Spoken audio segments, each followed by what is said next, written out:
Hello dear. आज का जो हमारा कंसेप्ट होगा इंक्रीजिंग और डिक्रीजिंग फंक्शन के लिए रहेगा। पहले हमने सीखा है increasing decreasing function with derivative, यानी स्लोप से हमने जाना है कि फंक्शन आपका इंक्रीजिंग होगा या डिक्रीजिंग। अब इस कंसेप्ट में हम देखेंगे कि विदाउट डेरिवेटिव हम फंक्शन को किस प्रकार इंक्रीजिंग और डिक्रीजिंग दिखा सकते हैं। जैसे हम कहेंगे आपका एक फंक्शन है f x equal to 7x plus 3, linear equation है ये, और एफ एक्स को हम y भी लिख सकते हैं। ये हमारा क्या है, कोई भी एक फंक्शन है, ये हमने दिखाना है कि इंक्रीजिंग है या डिक्रीजिंग है for all real number without derivative. तो देखिए पहले हम इसको ग्राफिकली अगर हम देखें,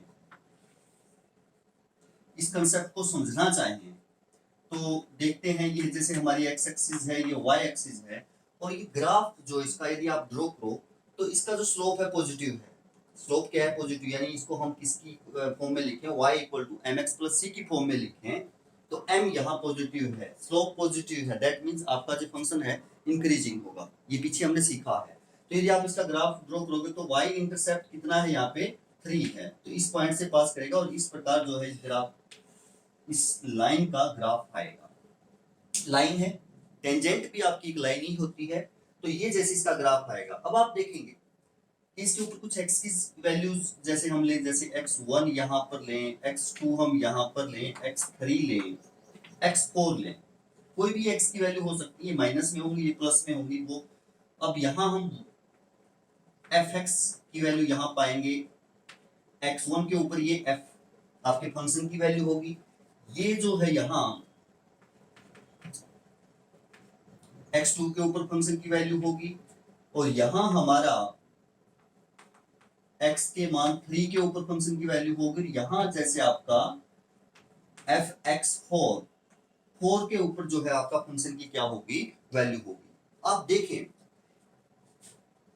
जैसे जैसे आपका x इंक्रीज होता है, जैसे यहाँ आपका x कुछ है आगे इंक्रीज हुआ, तो x1 पे फंक्शन की वैल्यू ये है, y की वैल्यू ये है, यहाँ पे x2 पे आपका बढ़ा, x का मान बढ़ा तो y का मान भी क्या हुआ, इंक्रीज हो रहा है। फिर हमने x की वैल्यू बढ़ाई तो y की वैल्यू भी क्या हुई, इंक्रीज हुई, यहां आ गया आपका y।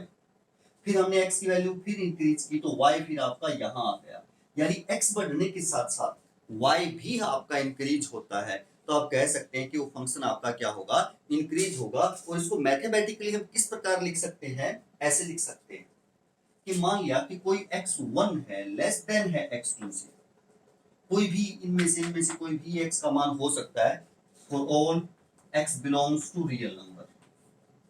वो हमसे रियल नंबर के लिए भी पूछ सकता है, किसी इंटरवल, कोई भी एक निश्चित इंटरवल दे सकता है, वहां भी हमसे पूछ सकता है। तो यहाँ ये कोई भी रियल नंबर है, हमने देख लिया।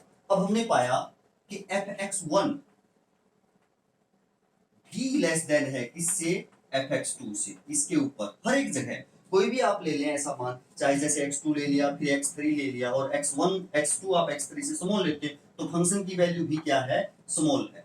या इसके विपरीत आप ऐसा कहें कि आपने ऐसा ले लिया, पहले x2 ले लिया ग्रेटर देन x1, इस प्रकार भी इसको ऐसे लिख सकते हैं आप। देन आपने पाया कि fx2 ग्रेटर देन है fx1 से, ये x1 है fx1 से, यानी अगर x2 पे फंक्शन की वैल्यू x1 पे फंक्शन की वैल्यू से भी ज्यादा है तब भी आपका फंक्शन इंक्रीज है, यहां भी इंक्रीजिंग होगा। इस प्रकार यदि हम लिखते हैं तो,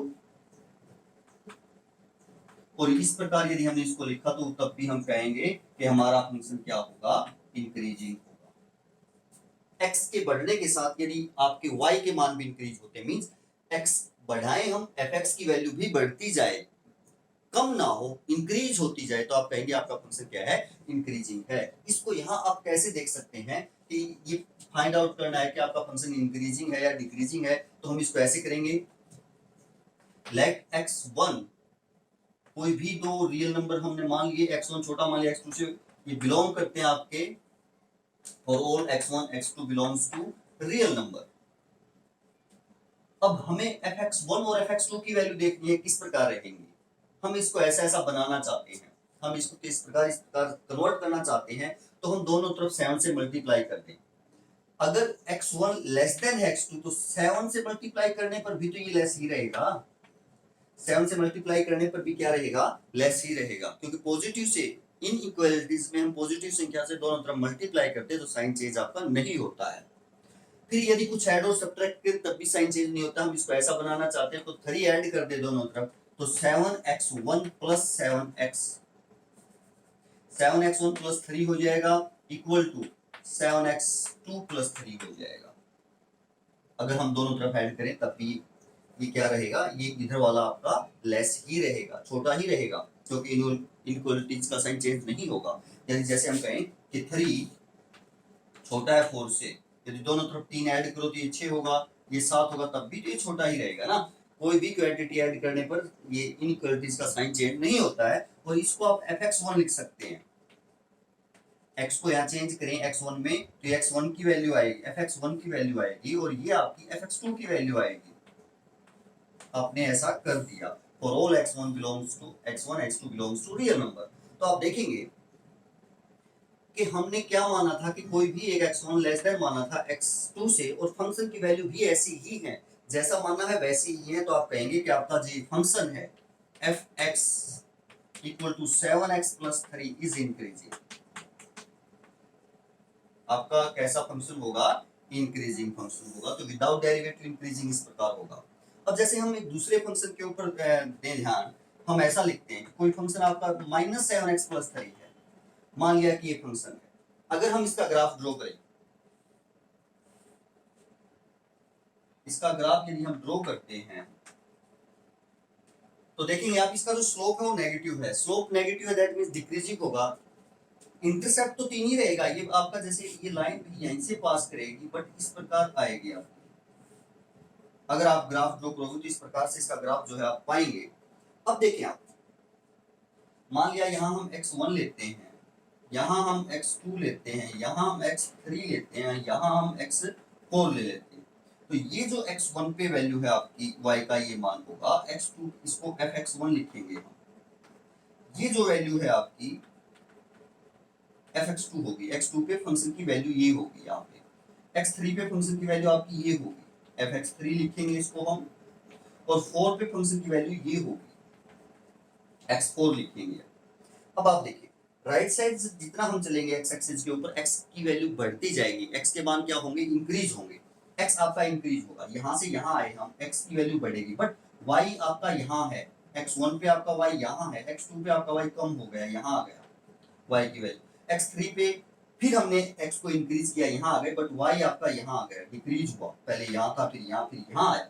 और x4 पे आपका x तो इंक्रीज हुआ बट y यहाँ आ गया और डिक्रीज होगा, डिक्रीज होता होता यहाँ आ गया। यानी आपने देखा कि अगर इस प्रकार का फंक्शन है कि x के बढ़ने के साथ y के मान घटते हैं, fx के मान कम होते हैं, तो हम कहेंगे कि हमारा फंक्शन क्या है, डिक्रीजिंग है। यानी ऐसा कि आप मान लो कि x1 लेस देन है x2 से, x1 जो है आपका लेस देन है x2 से, और आप सोल्व करते करते ऐसे पे पहुंच जाते हो कि फंक्शन की वैल्यू ग्रेटर आ जाती है x2 से। यदि आप यहाँ देखें x1 ग्रेटर देन है, लेस देन है, यहाँ यदि आप देखें x1 लेस देन है x2 से, बट x1 पे फंक्शन की वैल्यू और x2 पे फंक्शन की वैल्यू में डिफरेंस है। x1 पे फंक्शन की वैल्यू ज्यादा है और 2 पे फंक्शन की वैल्यू आपकी y की मान कम है, आप ऐसा लिख सकते हैं। यदि इस प्रकार आता है, यदि इस प्रकार आता है तो आप कहेंगे कि आपका फंक्शन डिक्रीजिंग है। कैसा है आपका फंक्शन, डिक्रीजिंग। तो हमारा फंक्शन क्या रहेगा, डिक्रीजिंग रहेगा। यहां लिख देते हैं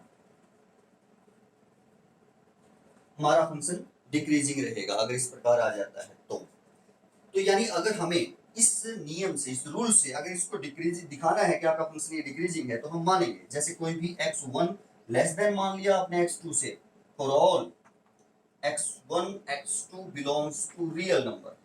अब हमें इसको fx के फॉर्म में लेके आना है ना, x1 x2 तो मान लिए, उसको किसकी फॉर्म में लेके आना है, फंक्शन की फॉर्म में लेके आना। जैसे x1 x2 माने तो उसको फंक्शन की फॉर्म में, फंक्शन देखना आना कैसा होगा जी, ये मान लिया। अब हमें इसको इस फॉर्म में लेके आना है तो हमें इसको -7 से मल्टीप्लाई करनी पड़ेगी। अब जब आप इनइक्वालिटीज को माइनस से मल्टीप्लाई करते हो तो आपका साइन चेंज हो जाता है। जैसे हम यहाँ लिखते हैं 3 ग्रेटर देन है 2 से, और यदि आप -1 से मल्टीप्लाई करोगे तो ये -3 हो जाएगा, ये -2 हो जाएगा। अब कौन बड़ा है, अब -2 बड़ा है, अब कौन बड़ा है, -2 बड़ा है -3 से, यानी माइनस से साइन करते हैं तो आपकी इनइक्वालिटीज का साइन चेंज हो जाता है। तो यहाँ -7 से यदि आप इसको मल्टीप्लाई करोगे तो लेस देन का साइन किस में चेंज हो जाएगा, ग्रेटर देन में चेंज हो जाएगा। तो हम कह सकते हैं आपका लेस देन का साइन ग्रेटर देन में। अब हमें 3 इसमें क्या करना है, ऐड करना है, तो दोनों में 3 ऐड करें, तो ऐड चाहे आप प्लस में करें चाहे आप सब्ट्रैक्शन में करें कोई चेंज नहीं होगा।